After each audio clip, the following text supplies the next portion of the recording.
Good morning. I'm back. I feel like I've been away. Oh, I guess that means I really took the weekend off, which is good. Hi, Rachel. Hi, Rose. Hello. Thanks, Jen. I feel amazing. Oh, hey, Steph. Hey, Danielle. Hey, Cindy. Hi, Sarah. Hello, everybody. Um, yeah, I was so deep in my taking a break that I didn't even I didn't even try to do mugshot Sunday, um, which is sad, but I needed a break, so I took it, and I feel like that's good. We still have no kids here, and wow, we're really enjoying that. The boys are having such a good time. They have heartily wanted to talk to us. Like I call them, and they're like, "We're busy doing stuff with our cousins." It's a dream. So I'm happy about that.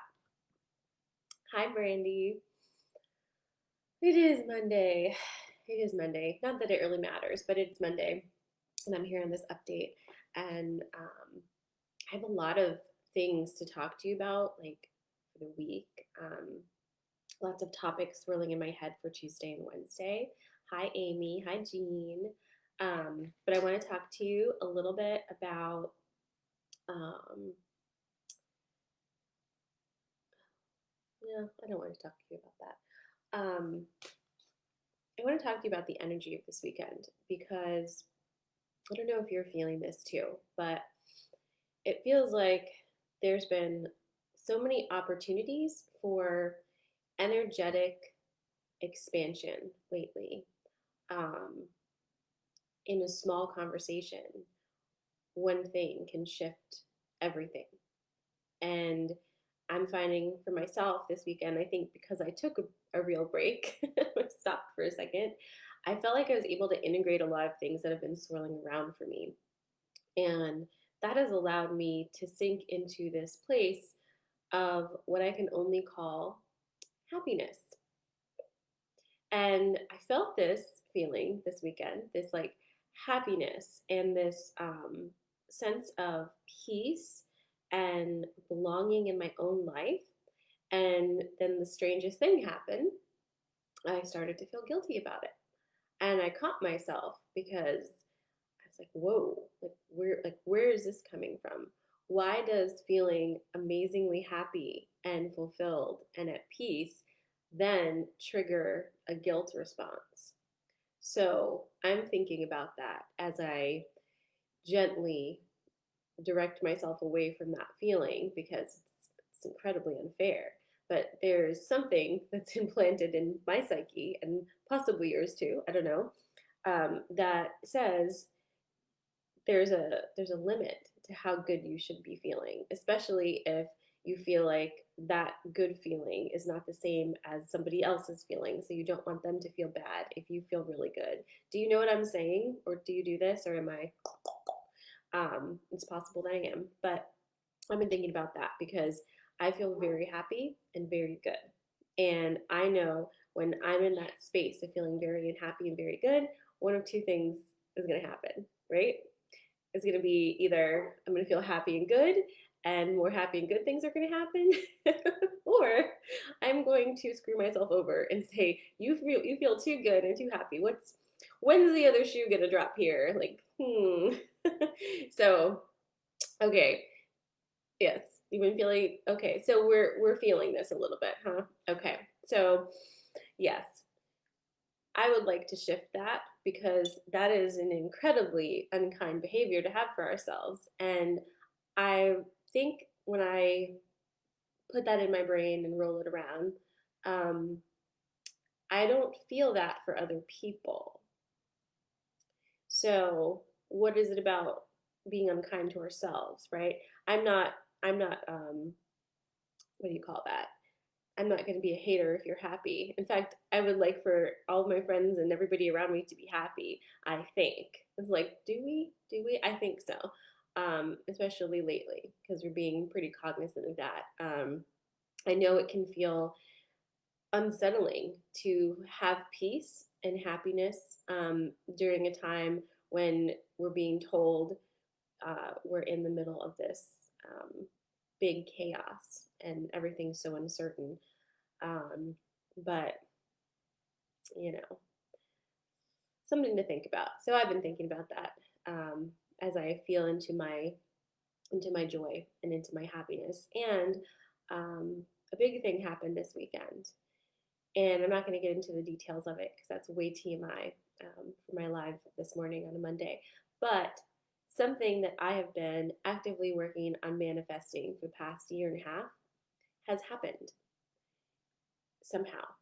I do not know how. And this was something that I was told was too far fetched, too ridiculous, too much, asking for too much, wanting too much, too much, too much, too much, too much. And that was difficult to hear. But at the same time, I'm stubborn as shit. So I was like, forget it. I'm going for it. And I'm going to do this magic and make it manifest itself. And guess what? It did. And it's full of joy and it's full of happiness. And I can see very clearly that this didn't just happen.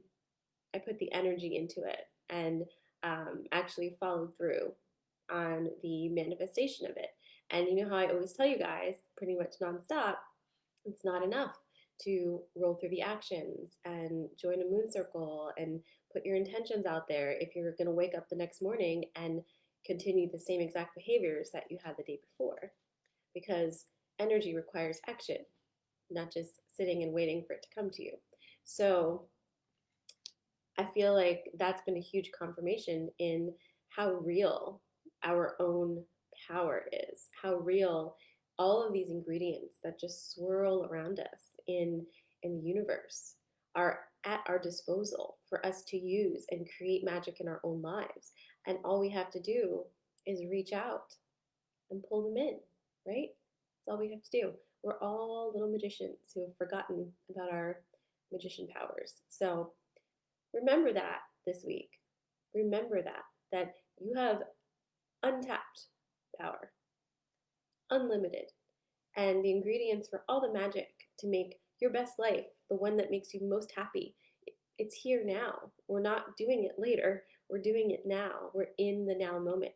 The concept of putting off your happiness for a later time is a construct that keeps us connected to this grid that is not for us. It's for somebody else. In this now moment, we are creating our universe and our happiness.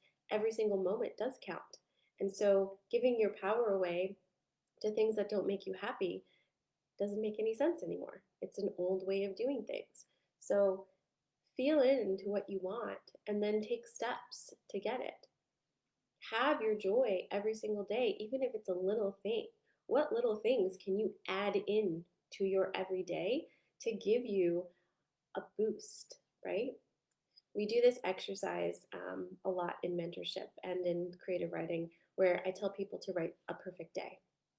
And I kind of yell at them beforehand because I'm like, you don't do anything for anybody else.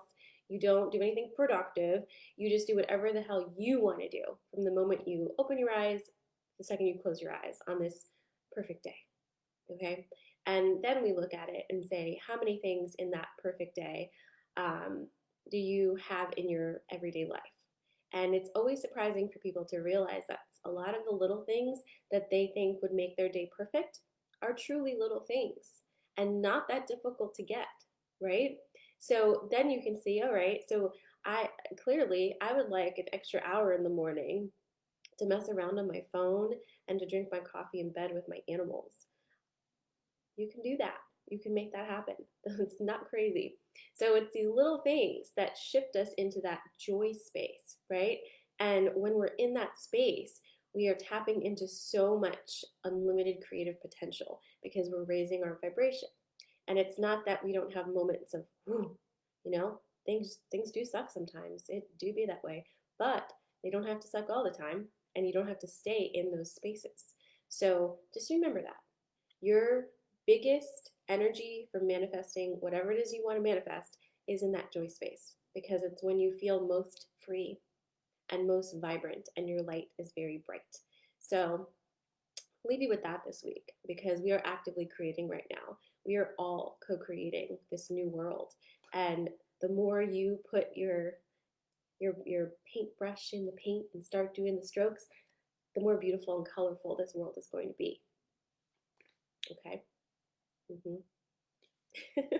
Claudia. I'm not reading your mind. I'm just like right there with you. Like that's what I want.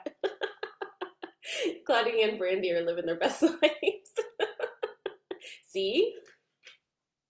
I'd be in bed with the animals too if I wasn't here talking to you. But this is me living my best life. And Peony's here with me too. So at least there's that. All right, you goofs. I have a card for you this morning as well from the Rumi deck. So I feel like we need a little Rumi this morning. Let's see. Just take a nice deep breath, everybody.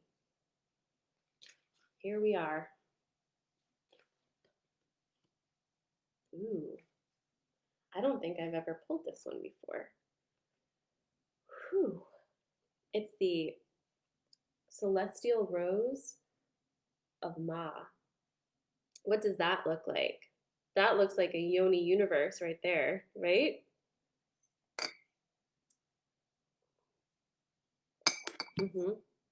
Sure does. Hi, Sandy. All right, I'm glad to see so many of my friends here totally living their best lives on this Monday morning. Coffee and animals. Done and done. Oh. All right, let's see what we got here. Let's see what Rumi has to say. Oh, hello, everybody. Hi, Mariah. Hi, Allie. Okay. Okay, so Celestial Rose of Ma. The taste of bitterness becomes sweetness in love. The searching in the dark finds the light of faith revealed in love. Love transforms thistles into jasmine. Love layers heaven and gifts us with wings to soar into its mystery. Love transforms our every thought into a desire of the heart. Oh, love, how divine is your luring. Beauty flows from your unseen face. Your very nature is radiant with joy. You manifest vibrant hues in every flower. Your touch dazzles all creation. Every particle is attracted toward you, longing to unite and dwell in you. That's beautiful.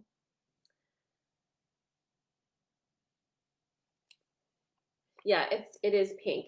It's like electric pink, like Rose's skull. All right, there's more I want to tell you about this. Hold on.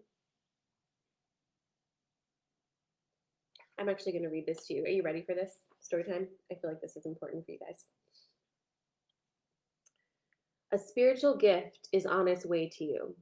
The celestial rose of the Divine Mother is a precious offering of sacred love to the soul. That love can lift you beyond what you have known, beyond self-imposed limits by the uplifting fragrance of grace. You will begin to think thoughts you have never dared to think before. You will feel moved by life, by its sacredness, in a way hitherto elusive to you. You will feel ecstasy without apparent cause, and you will feel as though every breath is a seductive caress of the heavenly lover.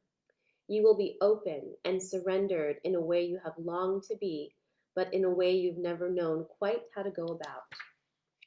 This spiritual gift signifies the ending of a period of suffering and the opening up to a time of new opportunity, a flourishing and thriving release of your unique soul fragrance into the world.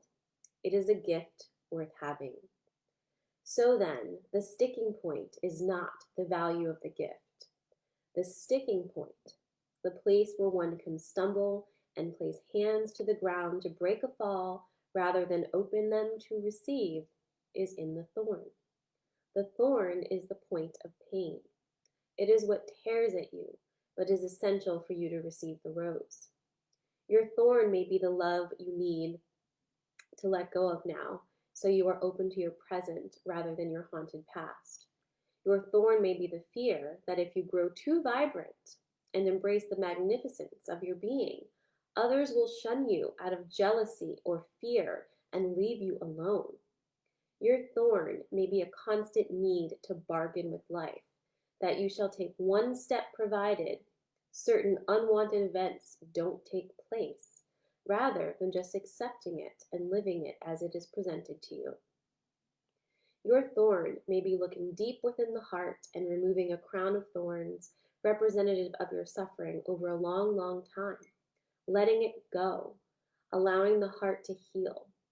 This, with a virginal sense of purity to emanate from the heart, realizing that even great suffering has not tarnished its radiance, but only allowed it to grow strong. Your ready for love heart can now be free from expectation and instead be open to life with curiosity and reverence. Oh, those thorns! They have served their purpose, not in and of themselves, but rather that they have proven you worthy of the rose and ready now to receive its beauty, healing, and grace. Whatever your thorns are or have been, be willing to deal with them, to face them, and most importantly, to release them without any shred of doubt, shame, guilt, or recrimination. They have served, and now their purpose has been completed.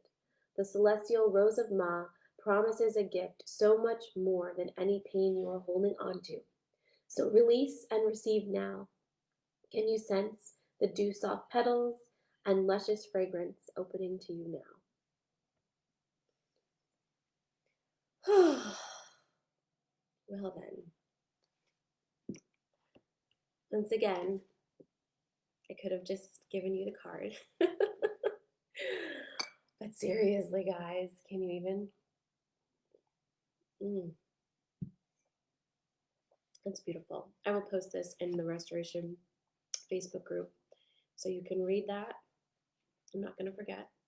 And keep this message with you as you roll through this week. Feel that. Feel that amazing gift that is here for you and open to receive it. It is so beautiful. It is so beautiful. And it feels like it's right here for us. I think that's the big lesson I've learned. It's right here. It's not later. It's right here. So thank you, Rumi, for saying it much more eloquently than I ever could have, but I tried. I hope you guys have an amazing week. I'll be back tomorrow, of course, and I have things to talk about. Tomorrow, we're going to talk about spiritual hierarchy. Wednesday, I'm not sure yet, but I know tomorrow is definitely spiritual hierarchy. We've got that coming through a lot, the spiritual hierarchy concepts, and also ego stuff. So I think we'll be tapping into that this week. I don't have a guest this week, but I will again soon. If you are interested in joining the 6-week intuition workshop, I'm going to be closing registration for that in about a week-ish. And so if you're interested and you want to learn more about it, you don't know about it, send me a message and we can chat and see if that's something you might be interested in. Also, intuition mentorship one-on-ones. I, at this point, believe we are full, but we might have one spot for September. So if you're interested in one-on-one mentorship, you can also send me a message. Don't just sign up, send me a message first so we can talk about it. I hope you guys have a wonderful week. I'm sending you so much love. Feel into it. Enjoy it. Have a beautiful day. Find your joy and see how beautiful you are. Let others see it too.